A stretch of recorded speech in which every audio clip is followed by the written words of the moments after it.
Recording in progress. 네, 그러면 오늘 강의 시작하겠습니다. 저희는 계속해서 하나님의 도시 성경 신학 그리고 부제로는 창조의 목적이라는 책을 바탕으로 금요 성경 강의를 진행하고 있습니다. 특별히 오늘은 두 번째 강의입니다. 그리고 제목은 거룩한 예루살렘입니다. 네, 강의의 목차를 한번 제가 말씀드리도록 하겠습니다. 예루살렘의 거룩함을 묘사하는 성경의 말씀들을 먼저 살펴볼 예정입니다. 그리고 신의 산을 한번 다룰 예정입니다. 그리고 마지막 결론으로 거룩한 산에 위치한 예루살렘에 대해서 여러분들에게 전달해 드리도록 하겠습니다. 네, 그러면 이제 강의 본격적으로 시작하겠습니다. 지난 시간의 강의를 제가 짧게 먼저 리뷰를 해드립니다. 지난 시간에 이런 말씀을 해드렸습니다. 하나님께서는 분명히 창조를 하셨는데 창조의 목적이 있다고 말씀을 드렸습니다. 그것은 창조 공동체를 만드는 것이었습니다. 그래서 하나님께서 아담에게 생육하고 번성하고 이 땅을 다스리라라고 말씀하신 것입니다. 그리고 경작하도록 그 에덴을 허락하신 것입니다. 그렇지만 인간은 타락했습니다. 그래서 창조 공동체가 만들어지지 못할 수도 있었습니다. 그렇지만 하나님께서는 하나님의 사람들을 부르셨습니다. 다시 아담에게 주셨던 명령을 주십니다. 그러면서 창조 공동체를 만드십니다. 아브라함, 그리고 아브라함의 아들 이삭, 이삭의 아들 야곱, 그리고 야곱의 후손 이스라엘 백성들을 통해서 그 창조 공동체를 만드십니다. 그리고 이스라엘 백성들은 모여서 하나님께 경배를 드립니다. 그 경배를 드리기 위해서 어디를 향해 나아갑니까? 구약의 말씀이 여기 하나로 초점이 맞춰집니다. 바로 예루살렘과 그 성전입니다. 이것이 바로 지난 시간에 제가 여러분들에게 드린 말씀이었습니다. 그러면 여러분, 예루살렘은 어디에 위치해 있습니까? 예루살렘은 시온산에 위치해 있습니다. 그래서 그 구약 성경을 읽다 보면 예루살렘이 나올 때도 있고 시온산이 나올 때도 있습니다. 예루살렘과 시온산은 동일어라고 보시면 됩니다. 저희가 아까 시편 말씀 읽을 때 시편 이제 68편에서도 시온산이 나왔잖아요. 그처럼 동일어라고 생각하시면 됩니다. 그리고 시온산과 예루살렘은 구약 성경에서 거룩한 곳으로 표현이 됩니다. 이스라엘 백성들이 하나님께 예배를 드리는 그 성전이 있는 예루살렘, 거룩한 시온, 이 부분에 대해서 살펴보았습니다. 그러면 구약 말씀에서 구체적으로 어떻게 언급이 되는지 함께 살펴보도록 하겠습니다. 먼저는 시편이고요. 두 번째는 예언서 말씀을 함께 보도록 하겠습니다. 먼저 우리 함께 시편 말씀 한번 보도록 하겠습니다. 시편 48편 말씀입니다. 우리 함께 말씀 읽겠습니다. 주님은 위대하시니 우리 하나님의 성에서 그의 거룩한 산에서 그지없이 찬양을 받으실 분이시다. 우뚝 솟은 아름다운 봉우리, 온 누리의 기쁨이로구나. 자폰산의 봉우리 같은 시온산은 위대한 왕의 도성. 이어서 87편 읽겠습니다. 그 터전이 거룩한 산 위에 있구나. 주님은 시온의 문들을 야곱의 어느 처소보다 더욱 사랑하신다. 너 하나님의 도성아, 너를 가리켜 영광스럽다고 말한다. 아멘. 시편 48편 그리고 87편 모두 다 시온산 그리고 예루살렘을 거룩한 곳이라고 말하고 있습니다. 심지어 시편 87편 3절에서는 예루살렘, 하나님의 도성은 예루살렘이에요. 이곳을 보고 영광스럽다고 말하기도 합니다. 그럼 이제 예언서에서 어떻게 말하고 있는지를 보도록 하겠습니다. 예언서 말씀은 이사야 말씀 그리고 스가랴 말씀을 우리가 함께 보도록 하겠습니다. 먼저 이사야 말씀 읽겠습니다. 이것은 아모스의 아들 이사야가 유다와 예루살렘을 두고 계시로 받은 말씀이다. 마지막 때에 주님의 성전이 서 있는 산이 모든 산 가운데서 으뜸가는 산이 될 것이며 모든 언덕보다 높이 솟을 것이니 모든 민족이 물밀듯 그리로 모여들 것이다. 백성들이 오면서 이르기를 자 가자, 우리 모두 주님의 산으로 올라가자. 야곱의 하나님이 계신 성전으로 어서 올라가자. 주님께서 우리에게 주님의 길을 가르치실 것이니 주님께서 가르치시는 길을 따르자 할 것이다. 율법이 시온에서 나오며 주님의 말씀이 예루살렘에서 나온다. 아멘. 이사야 선지자는 무엇을 이야기하고 있습니까? 마지막 때 하나님의 백성들이 주님의 산에 모일 것을 말하고 있습니다. 시온과 그 예루살렘에 올라갈 것을 말하고 있습니다. 그런데 이제 그 이사야서 2장 1에서 3절 말씀은 또 어디서 등장하냐면 미가서에서 등장을 해요. 미가서 4장 1에서 2절. 동일하게 등장을 합니다. 이만큼 이 예언서에서도 그 예루살렘과 시온의 중요성을 언급하고 있습니다. 이어서 스가랴 말씀 보도록 할게요. 스가랴 8장 2절에서 3절 우리 함께 읽겠습니다. 나 만군의 주가 말한다. 나는 시온을 열렬히 사랑한다. 누구라도 시온을 대적하면 용서하지 못할 만큼 나는 시온을 열렬히 사랑한다. 나 주가 말한다. 내가 시온으로 돌아왔다. 내가 예루살렘에서 살겠다. 예루살렘은 성실한 도성이라고 불리고 나 만군의 주의 산은 거룩한 산이라고 불릴 것이다. 아멘. 스가랴 말씀에 따르면 하나님께서는 시온과 예루살렘을 사랑하신다고 말씀하고 계신다는 것을 우리는 알 수가 있습니다. 그러면서 예루살렘과 시온을 어떻게 평가합니까? 거룩한 산이라고 말하고 있습니다. 이렇게 이제 구약의 말씀에서 그 시온산 그리고 예루살렘을 거룩하다라고 표현하는 것을 우리는 볼 수가 있었습니다. 그렇다면 여러분, 저는 이제 다음의 질문을 한번 드려보고 싶어요. 거룩은 그렇다면 무엇입니까? 그리고 시온산의 거룩함은 어떤 의미입니까? 그래서 우리는 이 거룩의 의미와 거룩함의 의미를 오늘 한번 알아보는 시간을 가질 예정입니다. 하나님의 말씀을 통해서 우리는 알 수 있습니다. 그런데 이것을 알기 위해서는 이스라엘의 시내산 전통을 한번 살펴볼 필요가 있습니다. 시내산 전통을 통해서 우리가 먼저 무엇을 볼 거냐면 거룩이 무엇인지 보도록 하겠습니다. 이 파트는 제가 이제 교재에 넣어두지 않았으니 PPT를 조금 더 집중해 보시면 좋을 것 같습니다. 거룩이 언제 먼저 등장을 합니까? 이제 거룩이라는 그 단어는 이제 하나님께서 모세를 만나실 때 등장을 합니다. 그리고 거룩을 다른 말로 표현을 하면 스스로 있는 존재, 이것을 말합니다. 모든 사람들, 모든 생명들은 원인이 있습니다. 우리가 이렇게 태어난 건 우리의 부모님이 있기 때문에 우리가 태어나지 않았습니까? 아담과 하와는 하나님께서 창조하셨기 때문에 만들어졌습니다. 그렇지만 하나님은 거기에 해당되지 않으십니다. 스스로 있는 존재이십니다. 그것이 바로 거룩이에요. 이에 해당되는 말씀을 제가 읽어드리도록 하겠습니다. PPT 참고 부탁드립니다. 출애굽기 3장 1에서 6절 그리고 14절의 말씀 제가 읽어드리겠습니다. 모세는 미디안 제사장인 그의 장인 이드로의 양떼를 치는 목자가 되었다. 그가 양떼를 몰고 광야를 지나서 하나님의 산 호렙으로 갔을 때 거기에서 주님의 천사가 떨기 가운데서 있는 불꽃으로 그에게 나타났다. 그가 보니 떨기에 불이 붙는데도 그 떨기가 타서 없어지지 않았다. 모세는 이 놀라운 광경을 좀 더 자세히 보고 어째서 그 떨기가 불에 타지 않는지를 알아보아야 하겠다고 생각하였다. 모세가 그것을 보려고 오는 것을 보시고 하나님이 떨기 가운데서 모세야 모세야 하고 그를 부르셨다. 모세가 대답하였다. 예, 제가 여기 있습니다. 하나님이 말씀하셨다. 이리로 가까이 오지 말아라. 내가 서 있는 곳은 거룩한 땅이니 너는 신을 벗어라. 하나님이 또 말씀하셨다. 나는 너의 조상의 하나님, 곧 아브라함의 하나님, 이삭의 하나님, 야곱의 하나님이다. 모세는 하나님을 뵙기가 두려워서 얼굴을 가렸다. 하나님이 모세에게 대답하셨다. 나는 곧 나다. 너는 이스라엘 자손에게 이르기를 나라고 하는 분이 너를 그들에게 보냈다고 하여라.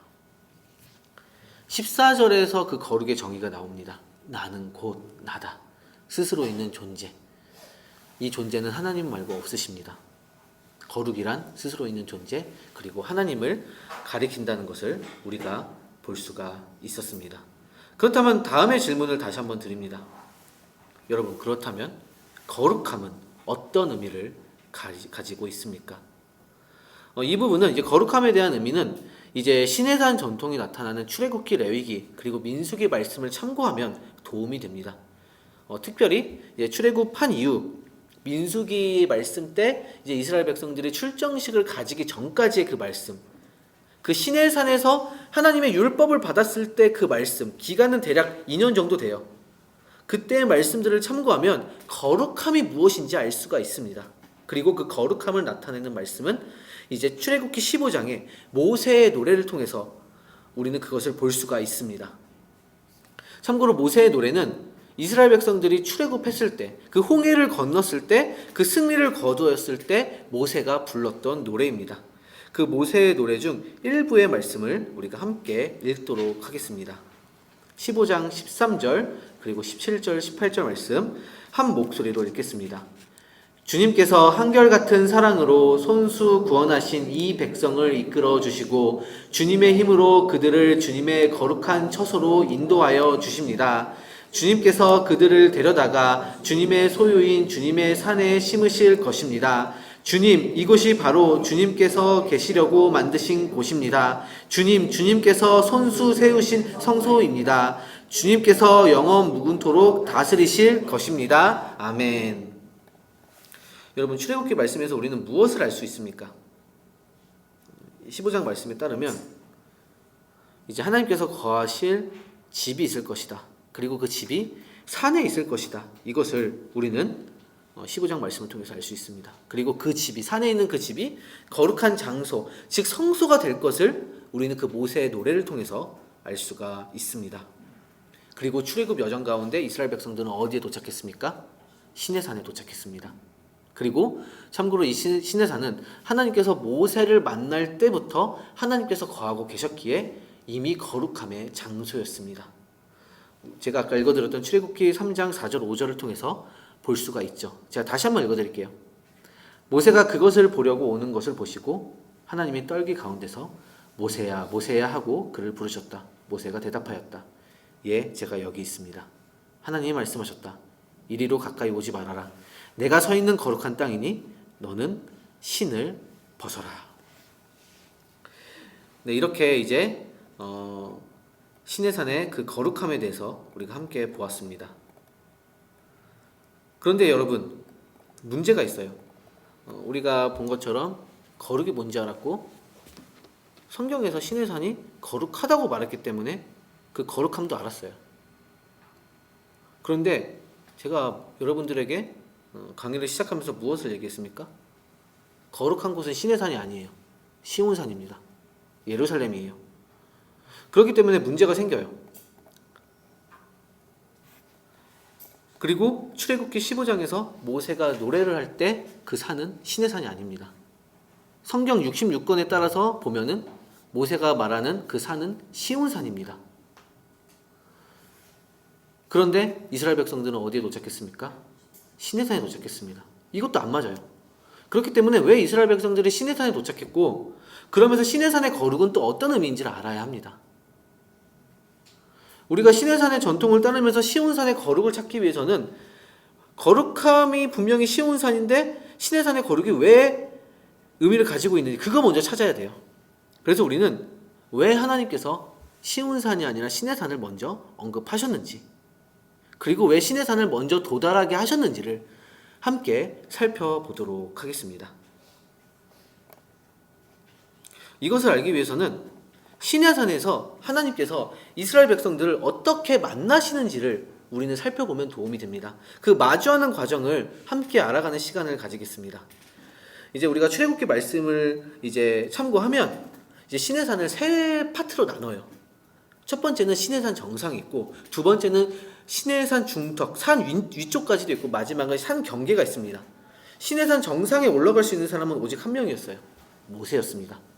그리고 산 중턱 그 위쪽까지 올라갈 수 있던 사람들은 제사장들 그리고 장로들, 즉 이스라엘 백성들의 지도자들이었습니다. 산 경계선까지 갈 수 있던 사람들은 백성들이었습니다. 이 부분은 이제 출애굽기 말씀을 통해서 제가 볼 수 있다고 했는데 우리 함께 그거에 해당된 말씀을 읽어보도록 하겠습니다. 먼저 출애굽기 19장 9절, 23절, 24절 말씀 우리 함께 읽겠습니다. 주님께서 모세에게 말씀하셨다. 내가 짙은 구름 속에서 너에게 나타날 것이니 내가 이렇게 하는 까닭은 내가 너와 말하는 것을 백성이 듣고서 그들이 영원히 너를 믿게 하려는 것이다. 모세가 주님께 대답하였다. 주님께서 우리들에게 산의 경계선을 정하여 그것을 거룩하게 구별하라고 경고하시는 명을 내리셨으므로 이 백성은 시내산으로 올라올 수 없습니다. 주님께서 그에게 말씀하셨다. 너는 어서 내려가서 아론을 데리고 올라오너라. 그러나 제사장들과 백성은 나에게 올라오려고 경계선을 넘어서는 안 된다. 그들이 경계선을 넘으면 나 주가 그들을 쳐서 죽일 것이다. 네, 이어서 출애굽기 24장 말씀 읽겠습니다.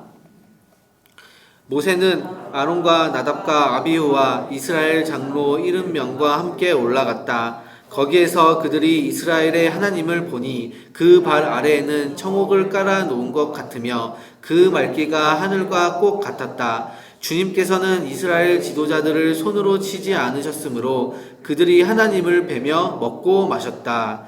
주님께서 모세에게 말씀하셨다. 너는 내가 있는 산으로 올라와서 여기에서 기다려라. 그러면 내가 백성을 가르치려고 몸소 돌판에 기록한 율법과 계명을 너에게 주겠다. 모세가 일어나서 자기의 부관 여호수아와 함께 하나님의 산으로 올라갔다. 아멘.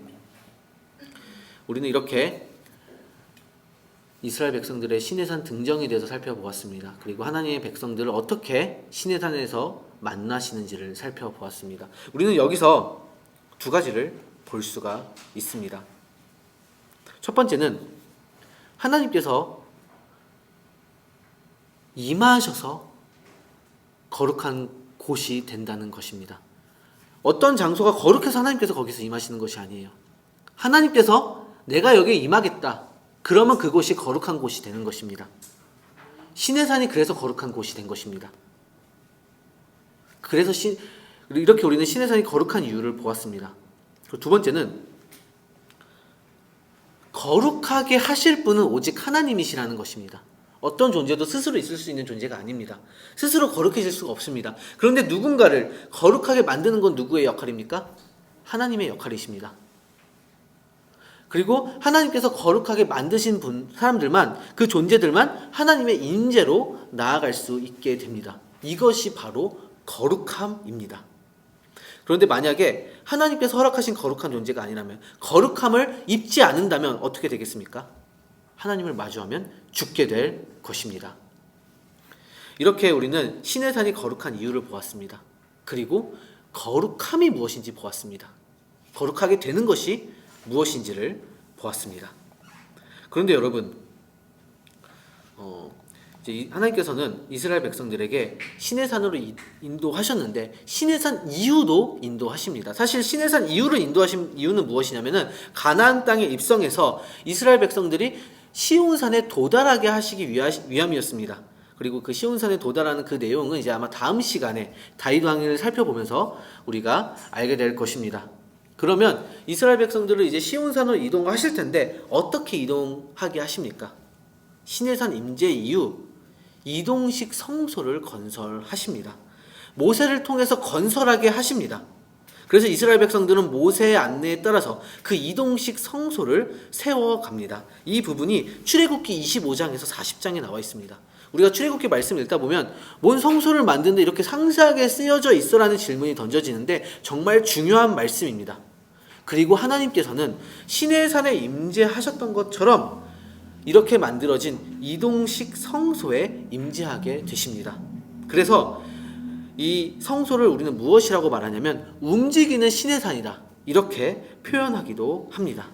그리고 그 성소에 누가 임재하신다고 말했어요? 제가 하나님께서 임재하신다고 말씀드렸습니다. 그렇기 때문에 성소는 거룩한 공간입니다. 다만 이 성소 또한 이제 구분이 됩니다. 어떻게 구분이 되냐면 성막 뜰에는 이스라엘 백성들까지만 들어갈 수 있습니다. 성소에는, 이제 성소 안에는 성소와 지성소로 나뉘어지는데 성소에는 제사장들만 들어갈 수 있습니다. 그리고 이제 지성소 안에는 하나님의 임재가 임하는 증거궤가 있고 그 증거궤 위에 시은자가 있어요. 거기에 하나님께서 임재하시는데 거기에는 대제사장이 1년에 한 번 대속 죄일에만 들어갈 수 있었습니다. 이 부분에 대해서 이제 사르나라는 교수님이 이렇게 정리를 했습니다. 이거는 이제 교재에 안 남아 있어서 제가 읽어드리도록 하겠습니다. 신현 때 시내산은 세 구역으로 구분되어 거룩함의 정도가 높아지고 접근이 제한이 되었다. 산 기슭에는 백성이 서 있고 그곳에 제단이 세워졌다. 마찬가지로 일반인들이 접근할 수 있었던 성막들에도 제단이 놓여 있었다. 산 위쪽은 두 번째 거룩한 구역으로 제사장들과 장로들에게만 허용되었다. 성막에서 이에 상응하는 곳이 성소였는데 이곳은 제사장들에게만 한정되었다. 세 번째 구역은 산 정상으로 모세에게만 허용되었다. 성막에서 이에 상응하는 곳은 지성소였다. 여호와는 산 정상에서 모세와 대화하셨던 것처럼 지성소에서도 그렇게 하셨다. 그리고 우리는 다음의 그림을 통해서 이제 좀 더 깊게 볼 수가 있습니다. 그림을 살펴보면 왼쪽이 이제 시내산, 오른쪽이 성소입니다. 시내산 그 경계선이 이제 성막의 뜰에 해당이 됩니다. 그리고 시내산 중턱이 성막의 성소에 해당이 됩니다. 그리고 시내산 꼭대기가 지성소에 해당이 됩니다. 그렇다면 여러분, 이것을 제가 말씀드렸는데 여기서 중요한 것은 무엇일까요? 중요한 것은 한 가지예요. 하나님께서 성소에 거하시기에 그 성막은 거룩한 곳이라는 것입니다. 그래서 누군가는 뜰까지밖에 못 들어가요. 누군가는 성소까지밖에 못 들어가죠. 또 누군가는 지성소까지밖에 못 들어갑니다. 그렇지만 여기에 들어갈 수 있는 사람들은 누굽니까? 하나님 백성들입니다. 그렇기 때문에 하나님께서 거룩하시고 하나님께서 거하시는 성막이 거룩하기 때문에 하나님 보시기에 이곳에 들어가는 자들도 거룩해야 합니다. 그 거룩함과 관련된 말씀이 어디에 나와 있냐면 출애굽기와 레위기에 나와 있습니다. 출애굽기와 레위기에 나타내는 모든 규례와 의식은 그 하나님의 그 거룩한 곳에 들어가서 하나님과 만나는 그 과정이에요.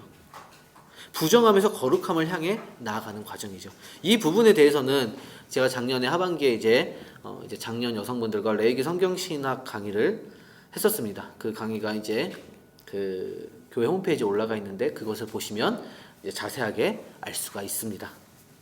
다만 이제 히브리서 9장과 레위기 1장 정도를 우리가 한번 살펴보도록 하겠습니다.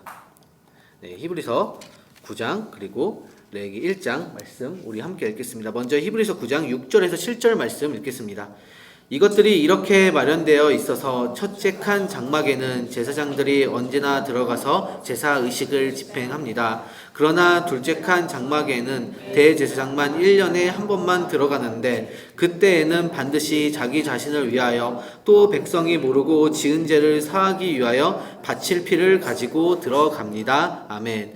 이 히브리서 9장 말씀은 이제 이스라엘 백성들의 모든 죄, 대제사장부터 어린아이까지 그 모든 죄를 해결하기 위해서 일어나는 1년에 한 번 대속죄일에 대한 말씀을 담고 있습니다. 레위기 16장에 해당이 되는 말씀입니다. 이어서 레위기 1장 3절에서 5절 말씀 읽겠습니다. 바치는 제물이 소를 번제물로 바치는 것이면 흠없는 수컷을 골라서 회막 어귀에서 바치되 나 주가 그것을 기꺼이 받게 하여라. 제물을 가져온 사람은 번제물의 머리 위에 자기의 손을 얹어야 한다. 그래야만 그것을 속죄하는 제물로 받으실 것이다. 그런 다음에 제물을 가져온 사람은 거기 주 앞에서 그 수송아지를 잡아야 하고 아론의 혈통을 이어받은 제사장들은 그 피를 받아다가 회막 어귀에 있는 제단 둘레에 그 피를 뿌려야 한다. 아멘.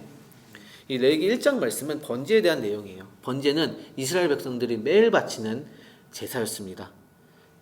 하나님을 향한 헌신 그리고 자신의 죄에 대한 속죄를 보여주는 제사였습니다. 이렇게 이제 거룩한 그 성소에 들어가서 거룩한 하나님을 만나기 위해서 이스라엘 백성들이 그 거룩의 과정을 가야 한다는 것을 우리가 함께 살펴보았습니다. 그런데 여러분, 이렇게 이스라엘 백성들이 하나님을 만나려고 그 선택된 백성으로서 그 거룩함의 그 성막으로 나아가는데 이 모든 과정 누가 역사하셔서 이루어졌겠습니까? 이 거룩함의 과정, 성별의 과정 어떻게 이루어졌겠습니까? 저는 이렇게 말씀드립니다. 전적인 하나님의 은혜의 선물입니다. 그리고 그 은혜의 선물 가운데 하나님의 백성들은 그저 따르면 됩니다. 그것이 바로 순종입니다. 그리고 그것이 바로 하나님께서 처음 창조하셨을 때 아담에게 주셨던 명령입니다. 하나님의 대리인에게 주셨던 명령입니다. 그래서 우리가 진정으로, 그리고 이스라엘 백성들이 진정으로 하나님의 대리인이 되기 위해서는 하나님의 전적인 은혜의 선물의 과정에 나아가면 됩니다. 순종으로 나아가면 됩니다. 물론 이제 우리가 성경 말씀 보면은 뜰에 들어가는 사람, 성소에 들어가는 사람, 지성소에 들어가는 사람에 따라서 그 거룩함의 정도가 이제 커지게 된다는 것을 우리가 볼 수가 있어요. 그래서 제사장들과 일반 백성 사이에 거룩함의 의식의 차이가 존재하고, 그리고 레위기 16장을 보면 대제사장과 제사장 사이의 거룩함의 의식에는 차이가 존재합니다. 그렇지만 우리가 알아야 할 것이 있습니다. 하나님께서 진정을 원하시는 것이 무엇이냐?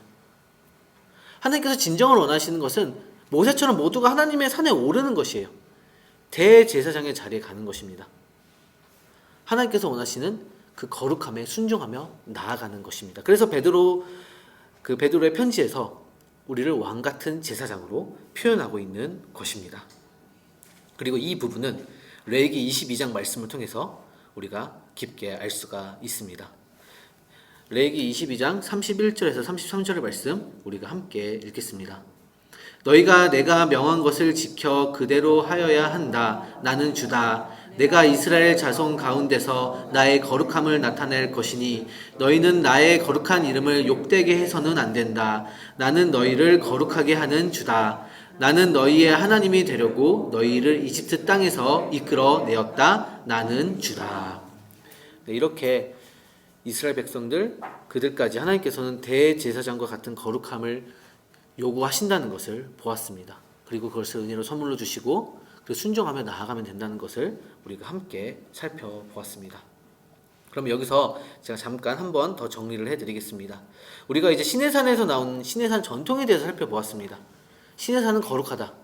이것에 대한 해석이었습니다. 첫 번째는 무엇이었습니까? 하나님이 계신 곳이 거룩한 곳이다. 두 번째는 하나님께서 거룩하다고 말씀하시면 거룩해지는 것이다. 그래서 그것은 전적인 은혜다. 이것을 말씀드렸습니다. 마지막 세 번째는 하나님의 백성은 하나님의 거룩함을 향해 나아가야 한다는 것을 말씀드렸습니다. 그리고 이것은 은혜에 대한 순종이고 선택이 아니라는 것을 말씀드렸습니다. 만약에 이 은혜에 대한 순종을 선택한다면 어떻게 되겠습니까? 선택은 단 한 가지예요. 불순종으로 나아갑니다. 하나님께서 아담과 하와에게 선악과를 먹는 것을 선택하도록 허락하셨습니까? 아니에요. 먹지 말라고 하셨어요. 그런데 원수 뱀은 어떻게 했습니까? 선악과를 선택하도록 만들었습니다.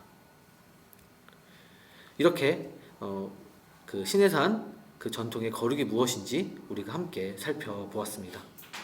그렇다면 우리가 원한 그 질문에 대한 답은 무엇이었습니까? 시온산 그리고 예루살렘의 거룩의 의미였습니다. 이 시내산 전통과 이 시온산 예루살렘의 거룩은 어떤 연관성이 있는가, 이 부분이었습니다. 이 부분까지 오늘 마지막으로 살펴보도록 하겠습니다. 시편 68편 15절에서 17절 말씀 우리 함께 읽겠습니다. 바산의 산은 하나님의 산이다. 바산의 산은 높이 솟은 봉우리 산이다. 봉우리들이 높이 솟은 바산의 산들아, 너희가 어찌하여 하나님이 머무르시려고 택하신 시온산을 시기하여 바라보느냐. 그 산은 주님께서 영원토록 머무르실 곳이다. 하나님의 병거는 천천히요 만만이다. 주님께서 그 수많은 병거를 거느리시고 시내 산을 떠나 그 거룩한 곳으로 오셨다. 아멘. 시내산과 시온산의 차이점은 무엇입니까? 시내산은 결국 떠날 곳이었어요. 그리고 성소, 이동식 시내산을 따라가야 되기 때문에 이스라엘 백성들은 떠날 곳이었습니다. 즉 시내산에는 하나님의 임재가 고정되지 않았습니다. 그렇지만 시온산 예루살렘 성전은 어떻습니까? 하나님의 임재가 고정된 곳이었습니다. 이것이 차이점이에요. 그렇지만 공통점이 있습니다. 시내산 전통과 시온산의 공통점은 무엇입니까? 하나님의 전적인 은혜로 그 장소가 거룩한 곳이 되었다는 것이고 그곳에 들어갈 수 있는 자들이 거룩하게 되었다는 것입니다. 그리고 하나님의 백성들이 그 거룩함에 그 삶에 순종하는 것이, 그것이 바로 공통점입니다. 하나님께서는 시내산을 거룩하게 하시고 그 백성들을 거룩하게 하신 것처럼 이 시온산에 들어가고 예루살렘에 들어갈 하나님의 백성들을 거룩하게 하실 것입니다. 그곳을 거룩하게 하실 것이고 거룩한 삶에 순종하도록 이끄실 것입니다. 그래서 시온산이 거룩한 곳이고 예루살렘이 거룩한 곳이 되는 것입니다. 하나님께서 거기서 그 역사를 지속적으로 이루시기 때문입니다. 이와 관련해서는 시편 15편 1에서 5절 말씀을 통해서 우리는 알 수가 있습니다. 우리 함께 시편 15편 말씀 읽겠습니다. 주님, 누가 주님의 장막에서 살 수 있겠습니까? 누가 주님의 거룩한 산에 머무를 수 있겠습니까? 깨끗한 삶을 사는 사람, 정의를 실천하는 사람, 마음으로 진실을 말하는 사람, 혀를 놀려 남의 허물을 들추지 않는 사람, 친구에게 해를 끼치지 않는 사람, 이웃을 모욕하지 않는 사람, 하나님을 업신 여기는 자를 경멸하고 주님을 두려워하는 사람을 존경하는 사람입니다. 맹세한 것은 해가 되더라도 깨트리지 않고 지키는 사람입니다. 높은 이자를 받으려고 돈을 꾸어주지 않으며 무지한 사람을 해칠세라 뇌물을 받지 않는 사람입니다. 이러한 사람은 영원히 흔들리지 않을 것입니다. 아멘. 누가 거룩한 곳, 거룩한 사람이 되어 거룩함에 순종할 수 있다고 말씀하고 계십니까? 하나님께서 이끄시는 그 거룩한 삶을 사는 사람. 그 시편 15편에서는 그걸 구체적으로 예시로 들어줬죠. 이 삶을 사는 사람들이 거룩한 하나님 나라에 들어갈 수 있다는 것, 그 예루살렘에 들어갈 수 있다는 것을 시편 15편은 말하고 있습니다. 그렇다면 여러분, 마지막 질문을 여러분들에게 드립니다. 오늘은 시온산이 거룩한 곳이다, 예루살렘이 거룩한 곳이다, 구약 말씀의 근거에서 함께 살펴보았습니다. 이것을 알게 된 자로 어떻게 살 것인가라는 질문을 여러분들에게 드립니다. 이스라엘 백성들이 출애굽하고 시내산과 이동식 성소를 지나 시온산 예루살렘이 이르렀던 것처럼 이 땅의 그리스도인들 또한 새 예루살렘에 도착할 것입니다.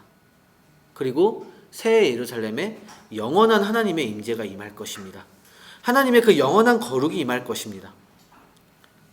그때까지 우리 모두 인내의 삶을 살아내야 됩니다. 이스라엘 백성들이 그 예루살렘에 도달할 때까지 이동식 성소를 따라 다녔던 것처럼 우리도 그 인내의 삶을, 그 현재의 삶을 살아내야 합니다. 언제 예수님 다시 오셔서 새 예루살렘이 완성될지 모르기 때문입니다. 그렇다면 현재의 삶을 어떻게 살아내야 되겠습니까? 이스라엘 백성들이 그 거룩한 산 시온 예루살렘을 사모하며 그 거룩의 삶을 향해 나아갔던 것처럼 우리도 새 예루살렘을 사모하며 거룩의 삶을 향해 나아가야 됩니다. 그리고 그 삶은 예수 그리스도의 보혈의 완전한 은혜로 이루어지는 삶입니다. 그래서 이렇게 말씀을 드립니다. 거룩한 새 예루살렘의 완성일 때까지 보혈의 피로 이루어진 그 은혜의 거룩한 삶을 날마다 매일 살아내시는 여러분들이 되시기를 바랍니다. 네, 그러면 오늘 강의 여기서 마무리하도록 하겠습니다.